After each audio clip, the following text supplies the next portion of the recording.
Bem, queridos irmãos, bom dia a todos nesta sala de oração. Eu gostaria de, nesta manhã, fazer uma reflexão no livro do Apocalipse, porque em tempos de pandemia e de sofrimento que nós vivemos, de mortes, de infecções, e de tantos outros males que têm nos atingidos, não são para comparar com aquilo que o Apocalipse nos revela. Nós sabemos que o Apocalipse foi uma revelação de nosso Senhor Jesus Cristo ao seu servo João para as coisas que em breve devem acontecer. É óbvio que o tempo de Deus não é o nosso tempo. Nós vivemos no Cronos e Deus vive no Kairos.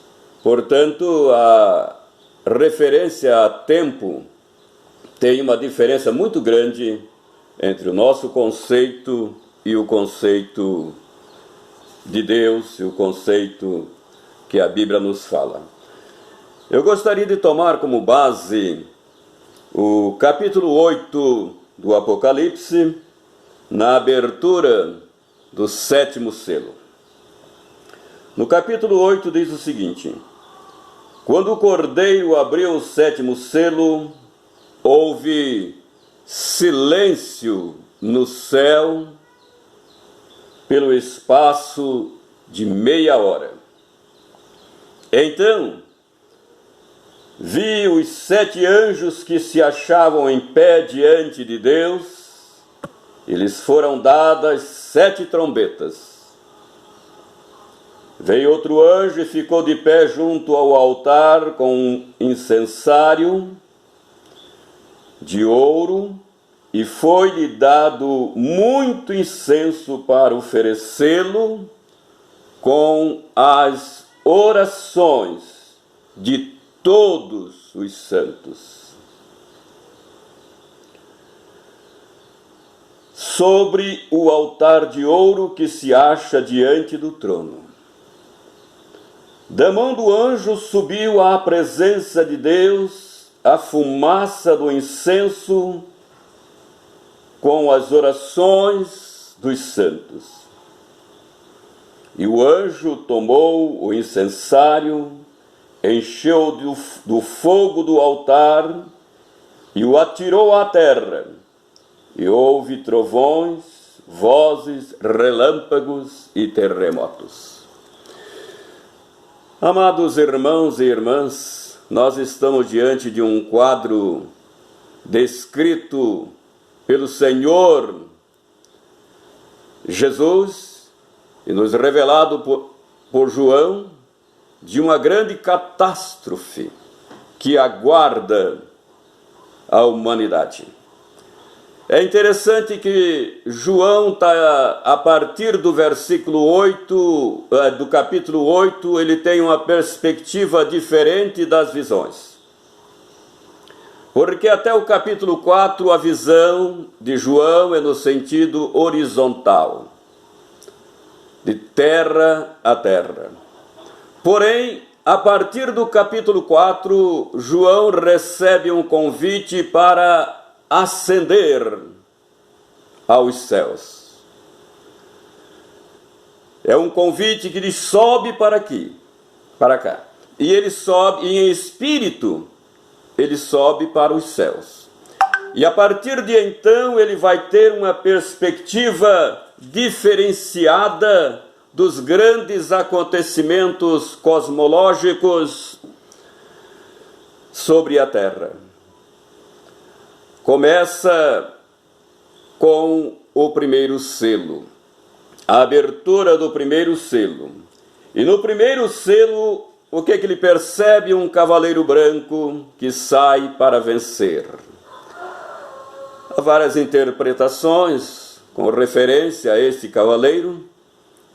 Alguns acreditam ser o anticristo, outros que é o próprio Cristo, ou que é a progressão do Evangelho de forma notável sobre a nossa terra, sobre o mundo. Na sequência, vem um cavalo vermelho, que representa a guerra, a morte, o sofrimento sobre a terra. O terceiro selo é um cavalo preto. O cavalo preto é uma referência às mudanças econômicas no mundo, a inflação, porque diz que o salário de um trabalhador só dá para comprar o mínimo para a alimentação de um dia. O quarto selo é um cavalo amarelo. Um cavalo amarelo que representa a pestilência, as pandemias e também a morte. No quinto selo, nós temos uma visão diferenciada. João vê os mártires lá nos céus, que perderam as suas vidas martirizados. E eles têm uma interação com o anjo, com o próprio Senhor, que lhes diz que eles deveriam aguardar por mais um tempo, porque outros seriam martirizados, para completar o número dos mártires. E recebem vestiduras brancas e palmas nas mãos, que representam, obviamente, a justiça do Senhor, do próprio Senhor Jesus, Cristo compartilhando com aqueles mártires a sua justiça e a sua pureza. No sexto selo, um grande terremoto. A partir do sexto selo para a abertura do sétimo selo, há um intervalo. E esse intervalo vai começar quando o anjo abre o sétimo selo e há algo diferente. Há um silêncio no céu, por espaço de meia hora. É claro que João está registrando na concepção humana, não na concepção de tempo do divino. E durante este espaço de meia hora, em que passará a descrever os grandes juízos de Deus direcionados sobre os ímpios e diretamente sobre o anticristo. Mas por que esse silêncio de meia hora? Parece nos indicar, irmãos, os terríveis acontecimentos que seguirão a partir deste momento, que excede qualquer pandemia, que excede qualquer situações desagradáveis já existentes no nosso mundo. E há um silêncio que nos parece dizer que a comunidade celestial, porque João está agora na perspectiva do céu para a terra, diante dos grandes e terríveis juízos de Deus, e os irmãos poderão ler mais tarde o desenrolar desse oitavo selo, que há este silêncio nos céus. E o que ocorre diante deste silêncio? Alguns interpretam, pelo fato do registro das orações aqui, as orações dos santos, alguns interpretam ser um momento para a intercessão dos santos em favor da chegada ou do estabelecimento pleno do reino do Senhor nosso Deus. É interessante que as orações, elas são recheadas com o incenso aromático, tornando essas orações que vão subir aos pés do Senhor, orações dos santos, orações perfumadas. Assim, meus irmãos, constitui o momento da nossa oração nesta sala de oração. O perfume, o bom aroma do Senhor nos envolve de tal maneira que torna a nossa reunião uma fragrância agradável, da qual nós não gostaríamos de sair, à semelhança dos discípulos no Monte da Transfiguração. Vamos continuar aqui e fazer uma cabana para cada um dos representantes que aqui estão, Jesus, Elias e Moisés, para continuarmos nesta interação edificante e sadia. Assim, nós também nas nossas salas de orações.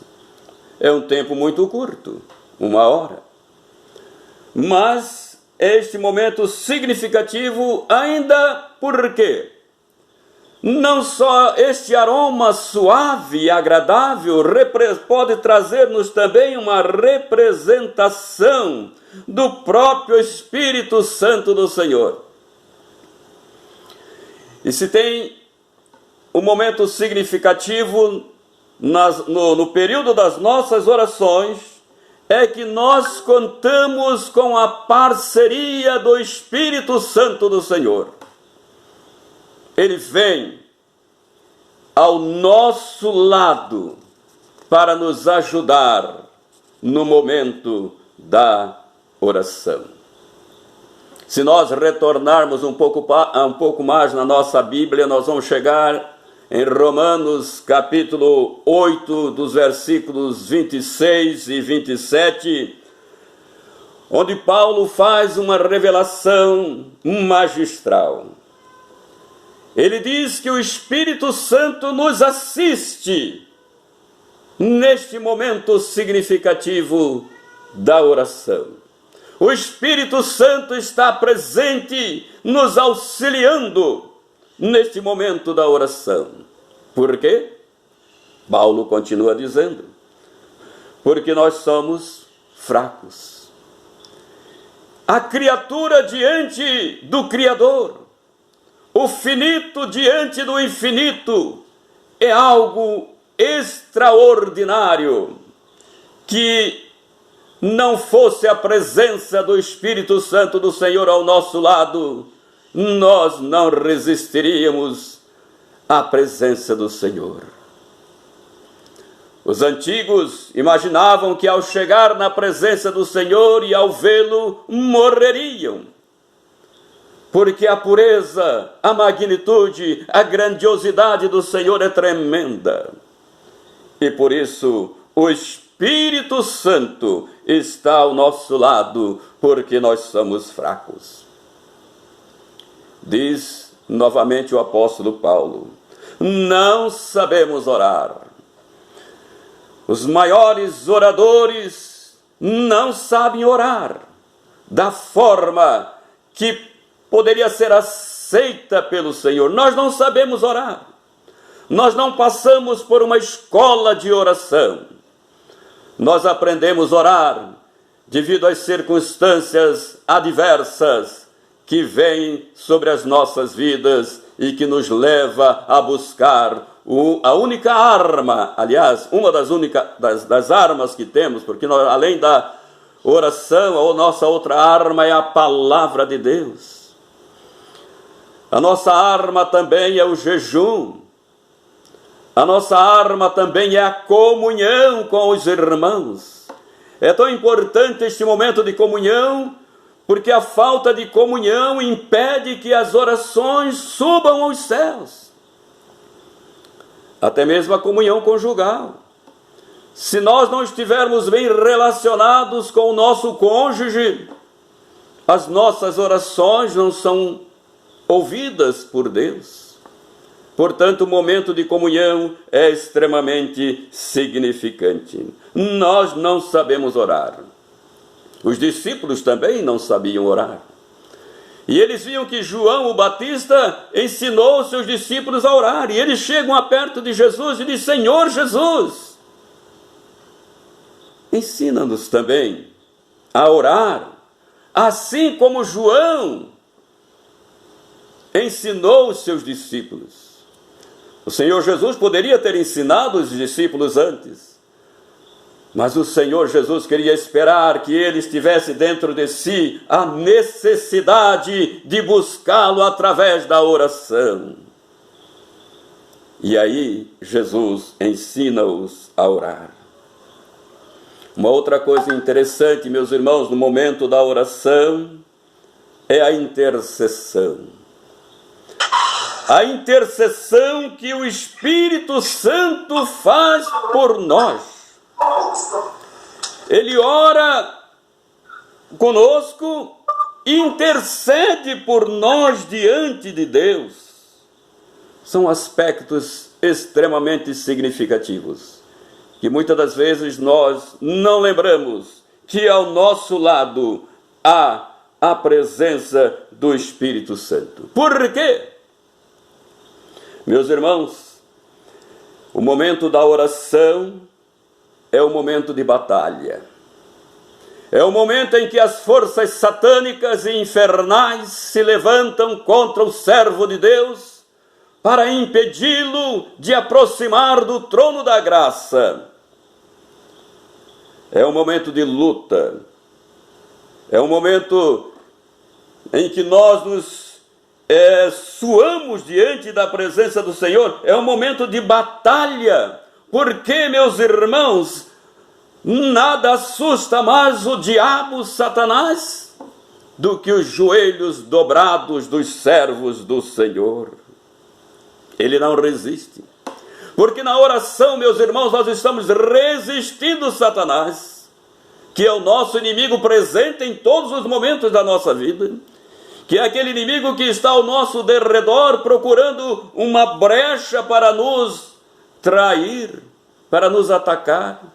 Ele está bem perto e a oração o afasta de nós.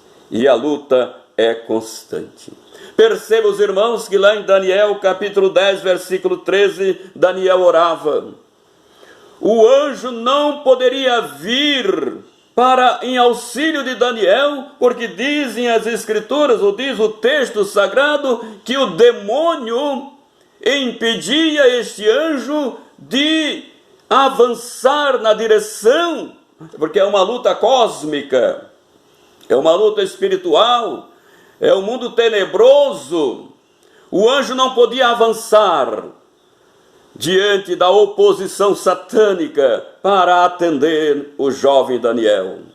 Necessário foi que Miguel aparecesse para auxiliar aquele anjo, vencesse o demônio e pudesse chegar até Daniel para dar o auxílio. Isso aqui é interessante, irmãos. Na maioria das vezes, quando oramos, Deus envia o seu anjo.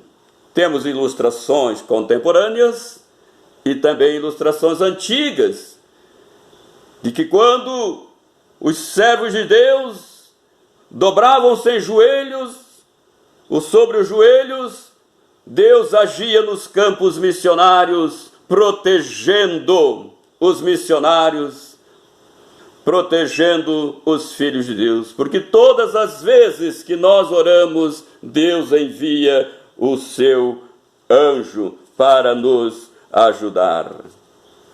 Foi assim, quando um pequeno grupo da igreja primitiva estava orando e Pedro estava preso. o que ocorreu?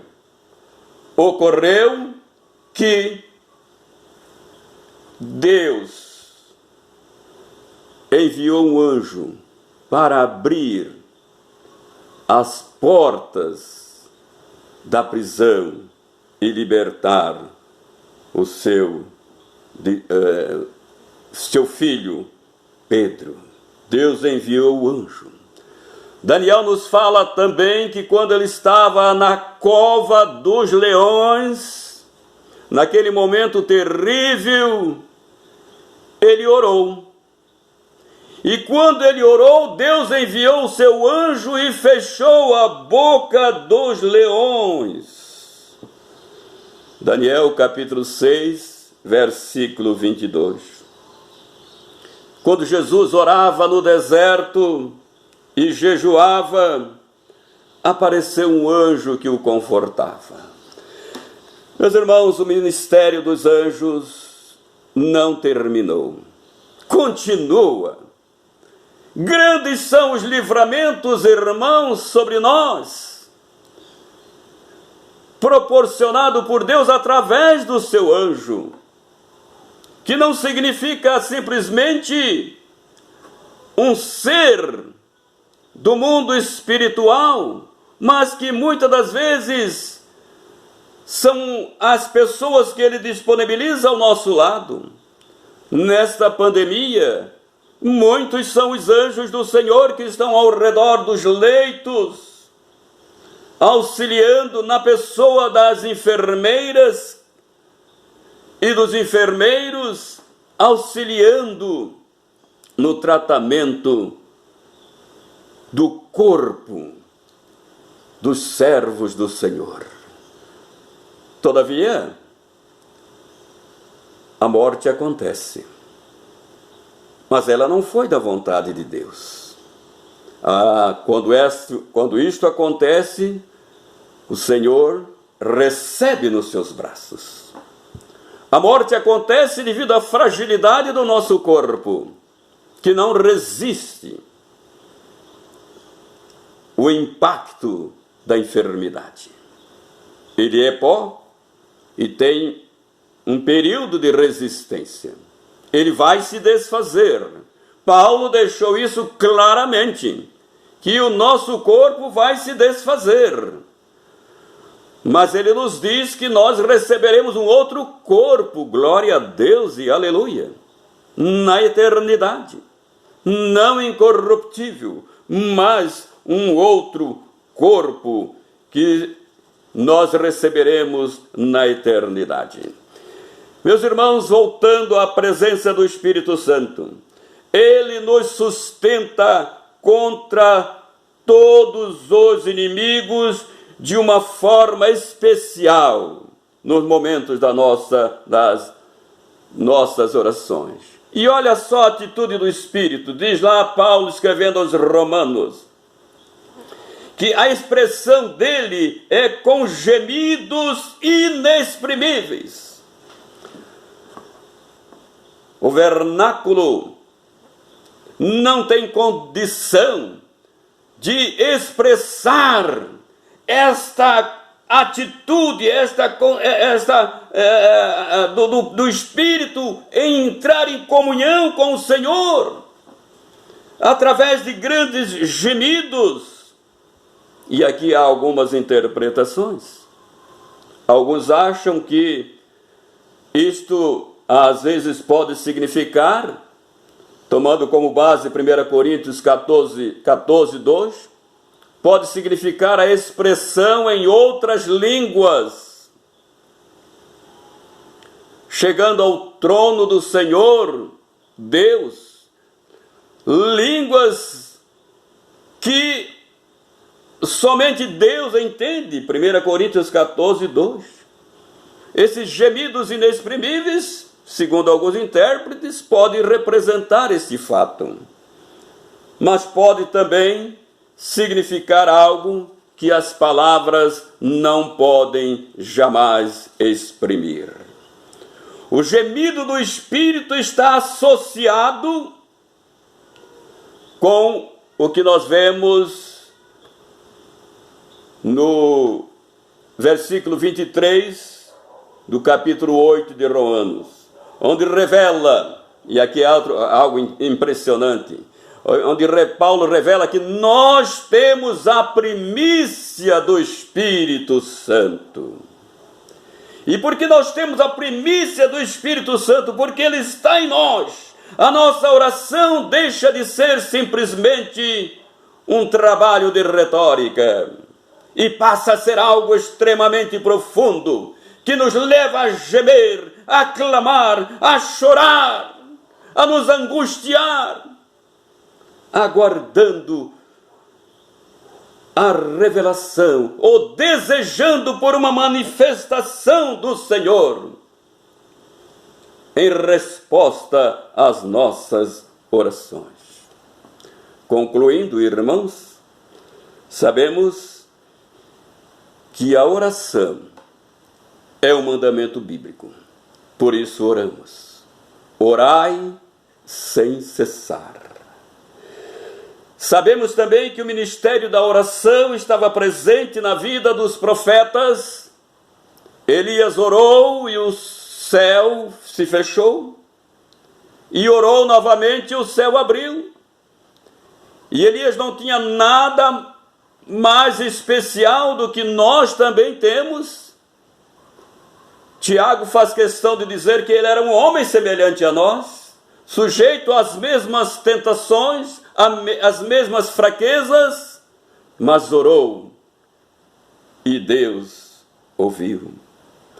Jesus orou. Jesus desenvolveu um ministério de oração contínuo.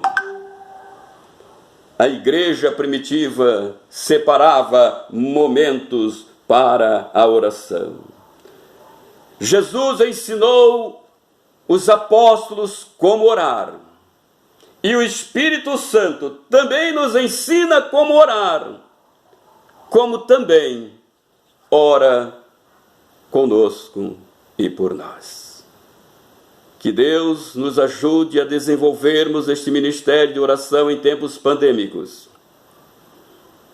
e no tempo futuro, para que sejamos vitoriosos em Cristo Jesus, o Senhor. Amém.